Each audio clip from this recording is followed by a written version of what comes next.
तो नमस्कार, ताल ठोक के आप देख रहे हैं। आज की बहस किस विषय पर होगी उसके पहले आपको तस्वीरें दिखा देते हैं। शहीदों को श्रद्धांजलि की तस्वीरें हैं। प्रधानमंत्री नरेंद्र मोदी श्रद्धांजलि देने के लिए पहुंचे हुए हैं। ये सीधी तस्वीरें इस वक्त आप देख रहे हैं।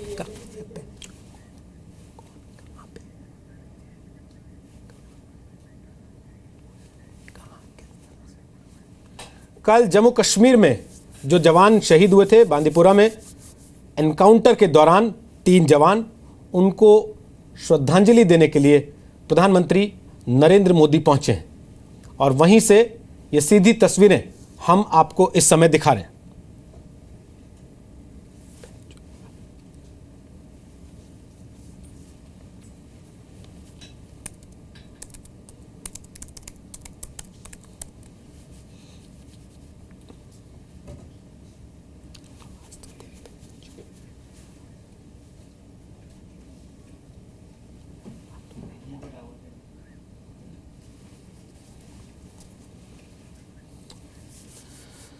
तो सीधी तस्वीरें आप देख रहे थे। पीएम मोदी ने श्रद्धांजलि दी है जम्मू कश्मीर के एनकाउंटर में शहीद हुए तीनों जवानों को।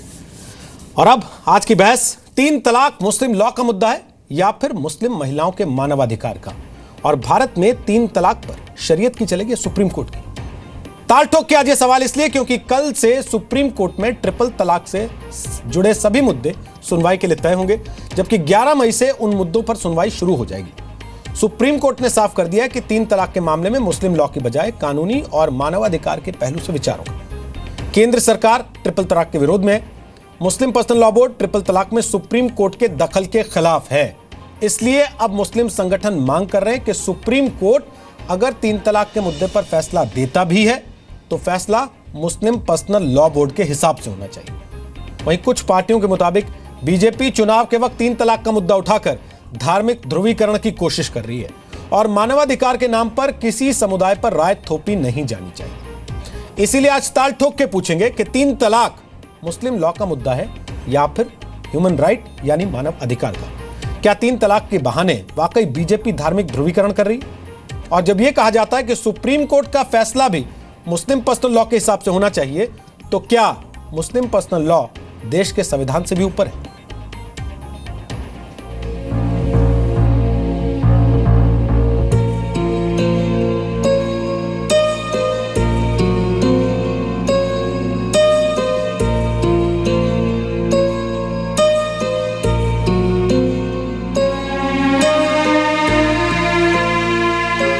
हम लोग इस बात का भी सुप्रीम कोर्ट के ऑब्जर्वेशन को वेलकम करते हैं कि इस पर्टिकुलर केस में वो यूनिफॉर्म सिविल कोड पर अपनी किसी राय का इजहार नहीं करेंगे। तो हम लोगों को पूरा इस बात का यकीन और हम लोग पूरे तरीके से कॉन्फिडेंट हैं कि सुप्रीम कोर्ट इस मामले में भी कॉन्स्टिट्यूशन के हिसाब से हमारे मुस्लिम पर्सनल लॉ के मुताबिक फैसला देगा। बिल्कुल ठीक कहा है सुप्रीम कोर्ट ने, क्योंकि अभी तो यूनिफॉर्म सिविल कोड के लिए समय है, क्योंकि रिपोर्ट आनी है लॉ कमीशन से और उसके बाद इस पर विचार की जा सकती है। परंतु ट्रिपल तलाक तो एक मानवाधिकार का उल्लंघन है। मुझे यही उम्मीद है कि कोर्ट जो है कोई कंक्रीट सोल्यूशन कुरान की रोशनी में निकालेगा कि जहाँ पे सोशल मीडिया, व्हाट्सएप, ईमेल्स के थ्रू जो है तलाक पे बैन लगेगा।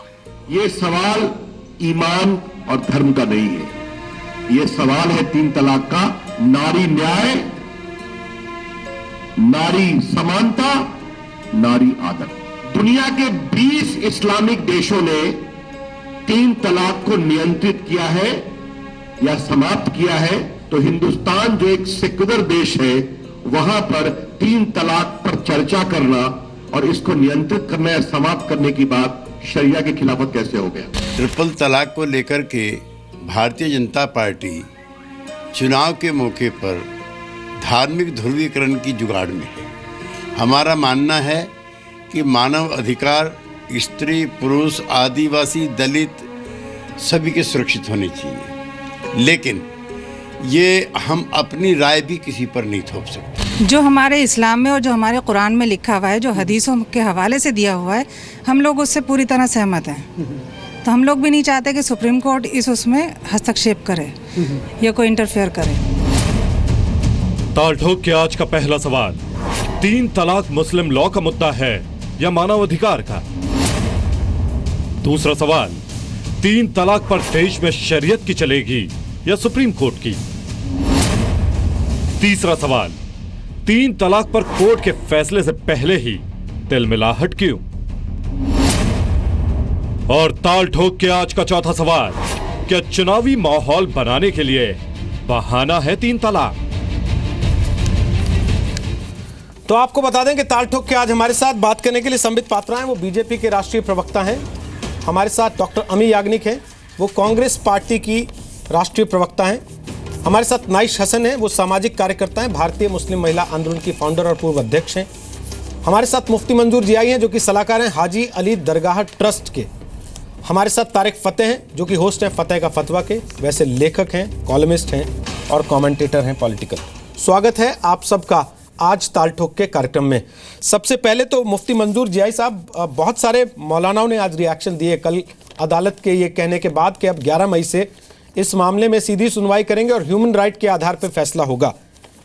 बहुत सारे मौलाना ये कह रहे हैं कि मुस्लिम पर्सनल लॉ में सुप्रीम कोर्ट दखल नहीं दे सकता। तो क्या अब 3 तलाक पर सुप्रीम कोर्ट से भी रार होगी? उसको भी चैलेंज किया जाएगा? रोहित जी, मैं कहना चाहूँगा आपके व्यूवर को कि जो बातें सुप्रीम कोर्ट ने अभी तक ऐसा कहा नहीं है, उसको दूसरी तरीके से पेश करके हिंदुस्तान के लोगों को गुमराह किया जा रहा है। मैं साफ तौर पे कह देना चाहूँगा कि सुप्रीम कोर्ट ने जो बातें कही हैं कि 11 तारीख से इस पर सुनवाई होगी, तो यकीनन 11 तारीख से जब सुनवाई होगी 11 मई से, हम उसका इंतज़ार करेंगे। और सबसे पहली बात आपको भी बता दूं, सारी दुनिया भी इस चीज़ को जानने लगी है, 3 तलाक का मुद्दा ये संविधान का मुद्दा है, लेकिन साथ ही साथ कानून शरीयत का मुद्दा है। तो हमारी निगाह कानून शरीयत के तहत है। ये तो अगर सुप्रीम कोर्ट हमारे अगेंस्ट में या फेवर में जाती है वो बात की बात होगी, लेकिन मैं आपको पहले ही बता देना चाहता हूँ कि यकीनन सुप्रीम कोर्ट से हमें अच्छी उम्मीद है कि वो कुरान और हदीस के मसाइल को और ख़ुसूसन उस मसले को जो इस्लामी शरीयत एक्ट के तहत आता है उस पर कोई भी हस्तक्षेप नहीं करेंगे, कोई इंटरफेयर नहीं करेंगे।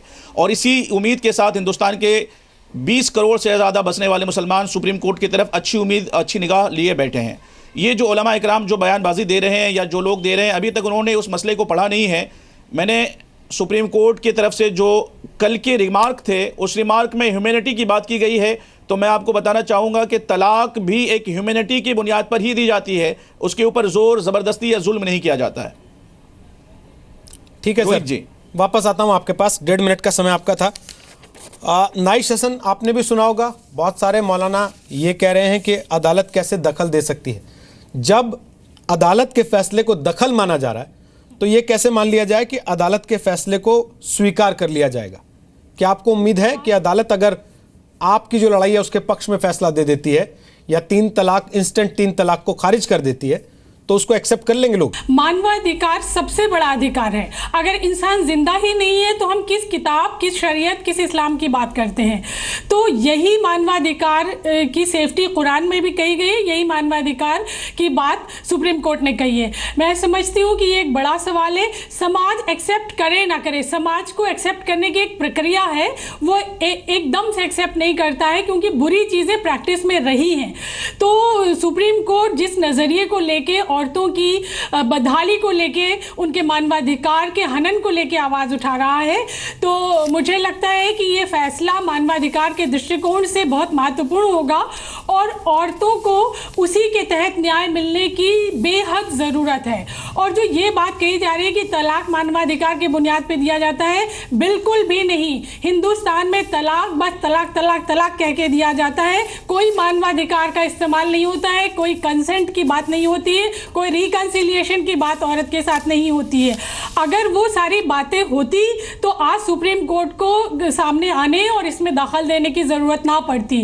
तो कुछ तो है जिसकी पर्दादारी है, उस पर्दादारी को ख़त्म करने के लिए सुप्रीम कोर्ट ने दखल दिया है और उस दखल का हिंदुस्तान की मुसलमानों की आधी आबादी, जो वो कह रहे हैं 20 करोड़। समय हो गया नाइश हसन, 1.5 मिनट का समय था। वापस आऊंगा आपके पास। इसके पहले मैं पॉलिटिकल पार्टीज के पास जाऊं, उनका स्टैंड क्या है इसको लेके। तारिक फतेह, वो कह रहे हैं कि ह्यूमैनिटेरियन ग्राउंड ही है तलाक का भी जो दिया गया है। और दूसरी चीज़, जियाई साहब तो फिर भी बहुत बैलेंस तरीके से अपनी बात रख रहे हैं, बहुत सारे ऐसे मौलाना हैं जिन्होंने रिएक्शन दिया है सुप्रीम कोर्ट की रिपोर्ट को देखने के बाद, रिमार्क्स को देखने के बाद, और उन्होंने साफ कहा है कि कोर्ट कौन होता है दखल देने वाला इसमें। देखिए, एक तो इनका घुमंड है, एक एरोगेंस है जिसमें इनका सामना है औरतों से, महिलाओं से। मौलानाओं को ये नहीं समझ में आ रहा है कि इनका जो पिछले कोई 100 साल से लिटरली एक दादागिरी चल रही थी, उसमें इंटरफेरेंस कहां से आ गया। ये बात कर रहे हैं शरीयत एक्ट की, वो तो अंग्रेज ने 1937 में बनाया था। अंग्रेज का बनाया हुआ कानून इनको कबूल है। हिंदुस्तान की सुप्रीम कोर्ट के डिसीजन के बारे में घबरा रहे हैं। जो सुप्रीम कोर्ट ने कहा है कि वो लीगैलिटी पे डिस्कस करेंगे। सुप्रीम कोर्ट के सामने इशू ये है कि हिंदुस्तान की बच्चियां, बेटियों और बहनों के साथ जो जुल्म हो रहा है उसे कैसे रोका जाएगा। क्या ये एक ही हिंदुस्तान में होगा कि हिंदू लड़की, हिंदू बेटी जो है उसके साथ इंसाफ हो, और मुसलमान बेटी क्योंकि उसके ऊपर मुस्लिम पर्सनल लॉ बैठा हुआ है तो वो कुर्बान हो जाए। ये नहीं होगा। और सुप्रीम कोर्ट का डिसीजन ह्यूमन राइट्स पे होगा। ह्यूमैनिटी और ह्यूमन राइट्स दो अलग चीजें। मौलाना साहब कह रहे हैं कि ह्यूमैनिटेरियन ग्राउंड है humanity, that's not what the supreme court said. उन्होंने कहा कि ह्यूमन राइट्स के इशू पे होगा, जिसपे India is a signatory to the United Nations 1948 individual human universal rights जो हर इंसान पे है, और उसके अंदर मुसलमान बच्चियां पिट रही हैं, और बाकी जो ठेकेदार हैं जिन्होंने इस्लाम का लिया हुआ है ठेका, वो कह रहे हैं कि ये पिटती हैं तो क्या हमारी बेटियां हैं ना, बाकी हिंदुस्तान की नहीं। ठीक है, ठीक है। अमी याग्निक, आपसे कमेंट चाहता हूं, आप इसको मानवाधिकार का मुद्दा मानती हैं या धार्मिक?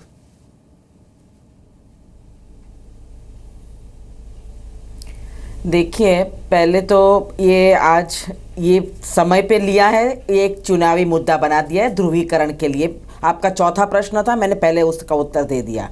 अब आते हैं बात पे ट्रिपल तलाक पे। अभी there will be a little conflict when the court will listen to all the parties. सब पार्टीज का आर्ग्यूमेंट्स कोर्ट सुनेगी, क्योंकि ये पर्सनल लॉ की बात है। पर्सनल लॉज कोडिफाइड है, चाहे वो हिंदू लॉ या मुस्लिम लॉ हो, मोमेडन लॉ हो। वो जब इंडिपेंडेंट इंडिया हुआ तब से ये कोडिफाइड लॉज है, और ये पर्सनल लॉज को ब्रिटिश ने उस टाइम भी टच नहीं किया था और वैसे ही रखा था, और वो हमने पर्सनल लॉज को आज आगे कोडिफाई करके हम ले गए हैं। तो ये हर एक कम्युनिटी के लिए, वैसे हिंदू, मुस्लिम, पारसी, उनके लिए स्पेशल लॉज है। और एक अदर स्पेशल लॉ है जो स्पेशल मैरिज एक्ट भी है, जिसका भी आप इस्तेमाल कर सकते हैं if you don't want to get into personal codified law. पर आज ये ट्रिपल तलाक की बात जो कोर्ट के समक्ष है, तो कोर्ट कहती है कि अगर एक ह्यूमन राइट की बात आती है, लीगल राइट की बात आती है, then it will be within the framework of the constitution, और वो लीगल ह्यूमन राइट के तहत they will consider the argument submissions made by the parties. ये एक वैसे भी हम कहते हैं कि विमेन्स राइट्स जो है, जो कॉन्स्टिट्यूशन ने दिए every women citizen of this country, उसका एक मानव अधिकार है। जो भी अधिकार वुमन का है वो मानव अधिकार है, और मानव अधिकार just because you are a human being you are getting a human right. So ये कॉन्फ्लिक्ट जरूर कोर्ट में आएगा, और सारी पार्टीज जब कहेंगी तो वो कहेंगे कि नहीं, पर्सनल लॉ है तो constitution has also said that you can practice. ठीक मैडम, 1.5 मिनट हो गया, मैं वापस आता हूं आपके पास। आप कह रहे हैं कि हर महिला का मानवाधिकार तो है ही, क्योंकि वो इंसान है, लेकिन 3 तलाक का मामला जब अदालत में आएगा तो संबित पात्रा वो मानवाधिकार के नजरिए से देखा जाए या धर्म के नजरिए से देखा जाए, क्योंकि बहुत सारे मौलाना आज इस बात पे आपत्ति उठा चुके हैं कि इसको शरिया की नजर से ही देखा जाना चाहिए, मुस्लिम पर्सनल लॉ के नजरिए से ही इसको टैकल किया जाना चाहिए।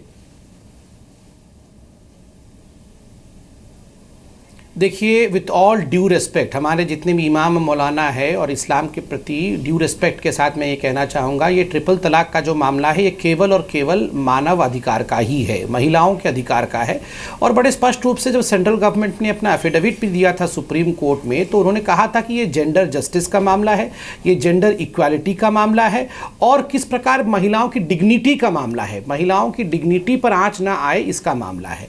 मैंने अभी जो मौलाना साहब मौजूद हैं उन्होंने कहा कि जो ट्रिपल तलाक दिया जाता है वह भी ह्यूमैनिटेरियन ग्राउंड में दिया जाता है। मैंने पिछली बार भी बताया था कि जो all India personal law board ने अपनी एफिडेविट सबमिट की है सुप्रीम कोर्ट को, उसमें उन्होंने लिखा है कि ह्यूमैनिटेरियन ग्राउंड में दिया जाता है, वरना तो पति जला देगा पत्नी को या मार देगा, उससे अच्छा है ट्रिपल तलाक दे दे। दूसरा, पत्नी के कैरेक्टर को खराब बता देगा, जिससे पति का कुछ बिगड़ेगा नहीं, मगर पत्नी का कैरेक्टर हमेशा के लिए जनता के सामने खराब हो जाएगी और शादी वो नहीं कर पाएगी। तीसरा, उन्होंने बताया कि महिला की बुद्धि बुद्धि पुरुष की बुद्धि से कम होती है, अर्थात डिसीजन मेकिंग पावर। इसलिए यह पावर केवल पुरुषों के पास ही होना चाहिए कि वही ट्रिपल तलाक दे सकते हैं। मगर क्या ये संविधान सम्मत है? क्या हिंदुस्तान की संविधान ये बात मान सकती है कि महिलाओं की बुद्धि पुरुषों की बुद्धि से कम होती है? मेरे को लगता है कोई भी सुप्रीम कोर्ट, किसी भी देश का सुप्रीम कोर्ट ऐसा नहीं मान सकती है। ये मॉडर्न एरा है। इसमें जो लोग ये कहेंगे कि पुरुष सुपीरियर है और महिला कम है, तो ये इक्वालिटी के लॉ के खिलाफ है, ये संविधान के खिलाफ है। संविधान ही सर्वोपरि है। ठीक है, मुफ्ती मंजूर जी आई, अब बताइए, जब अदालत में दलील ऐसी देते हैं तो फिर ह्यूमैनिटेरियन ग्राउंड तो पीछे छूट जाता है अपने आप में। जब पहले ही मान लेते हैं कि औरत का दिमाग कम होता है, जब पहले ही मान लेते हैं कि वो भटक सकती है और ये दलील कोर्ट के पटल पे रख देते हैं, तो ह्यूमैनिटेरियन ग्राउंड तो बड़ा पीछे छूट जाता है जिसकी आप बात कर रहे थे। लेकिन मैं रोहित जी आपको बताना चाहूँगा कि जो ह्यूमैनिटेरियन की बात हो रही है, इंसानियत की बात जो हो रही है, मैं आपको बता दूं कि औरतों के दिमाग कम होना ये असल मुद्दा नहीं है। सबसे पहली बात ये होती है कि औरत मर्द के ज़ौजे के अंदर होती है, यानी उसके अंडर होती है। जब वो अपने शौहर के पास होती है तो शौहर के नाम के साथ पहचानी जाती है। कल अगर शौहर उसके ऊपर कुछ बदचलनी के दाग लगाना चाहेगा या कुछ ऐसे इशूज़ आएंगे, तलाक होता क्यों है? मेरी बात सुनिए मोहतरमा, मुझे कहने नहीं दिया जाए। जब सबसे पहले बता दूं आपको कि मर्द और औरत दोनों के अंदर में जो वजूहात हैं, वो वजूहात की बुनियाद पर मर्द पेश होता है, वो औरत जो मर्द के नाम से कभी पहचानी जाती है। तो जब ऐसी सूरत में कल होकर के तलाक की जो शरह हो रही हैं, वो किस बुनियाद पर हो रही हैं? तलाक की शरह इस बुनियाद पर हो रही है कि आपस की नाचाकी। जब आपस की नाचाकी है, इस नाचाकी को दूर करने के लिए ह्यूमैनिटी का इस्तेमाल करना पड़ेगा। ह्यूमन राइट्स यहीं पर आ जाएंगे कि भाई एक मर्द की भी ह्यूमन राइट कुछ है। इंसानियत का जो मौजू आएगा उस मर्द के साथ में भी आएगा। ह्यूमैनिटेरियन अगर औरतों के साथ हमारी बहन देखना चाहती है तो मर्दों के साथ भी देखना पड़ेगा। मैं पहले तो मिस्टर फतेह के जुमले का जवाब देकर के मैं अपने दोस्त संबित पात्रा की तरफ आना चाहूँगा। पहले हमारे मिस्टर फतेह ने ये कहा कि भाई आपने अंग्रेज़ों की बात मान लिया, आप हिंदुस्तान की हुकूमत की बात नहीं मानते। तो मैं बिल्कुल वाज़ेह तौर पे कहना चाहूँगा कि हमारे संविधान को बनाने वाले हमारे संविधान के बनाने वाले अम्बेडकर साहब ने भी इस बात को वाज़ेह किया, इसीलिए हम चीज़ उसको मानते हैं, हम अंग्रेज़ों को नहीं मानते हैं। दूसरी बात, आप हमारे अम्बेडकर साहब और हमारे संविधान बनाने वाले का अपमान कर रहे हैं मिस्टर फतेह। नहीं, आप क्यों अंग्रेज आप उनका अपमान कर रहे हैं। दूसरी बात, आप कहना कि अंग्रेज का काम, उनका अपमान कर रहे हैं हमारे संविधान के बनाने वालों का। दूसरी तरफ हम संबित पात्रा साहब, हमारे अजीज दोस्त की तरफ हम आना चाहेंगे। तो मैं आपको बताना चाहूंगा कि इंसानियत का सबसे पहला तकाजा यह होता है कि औरत और मर्द दोनों के मसावी हकूक रखे जाएं। और जो तलाक की शरह होती हैं वो मसावात को खत्म करने के लिए नहीं बल्कि मसावात को कायम करने के लिए इस्लाम ने रखा है। ये मसावात कायम उस वक्त होगा जब आपस में नाचाकी ना हो, और नाचाकी जहां पर हो रही हो तो एक दूसरे को अलग कर देना, ये भी ह्यूमैनिटी है मोहतरमा। तो इस चीज का ख्याल रखना पड़ेगा रोहित जी कि ह्यूमैनिटी वहां पर होनी चाहिए, मर्दों के साथ भी और औरतों के साथ भी। किसी के साथ जुल्म ना हो, ज्यादती ना हो। लेकिन सुप्रीम कोर्ट इसे तलाक के मसले को इस्लामी नजरिए से देखेगी, इसलिए देखेगी तलाक। सुप्रीम कोर्ट की तो पट्टी बंदी है ना सर, वो इस्लामी नजरिया कहां से लाएगा ये तो बताइए ना सर।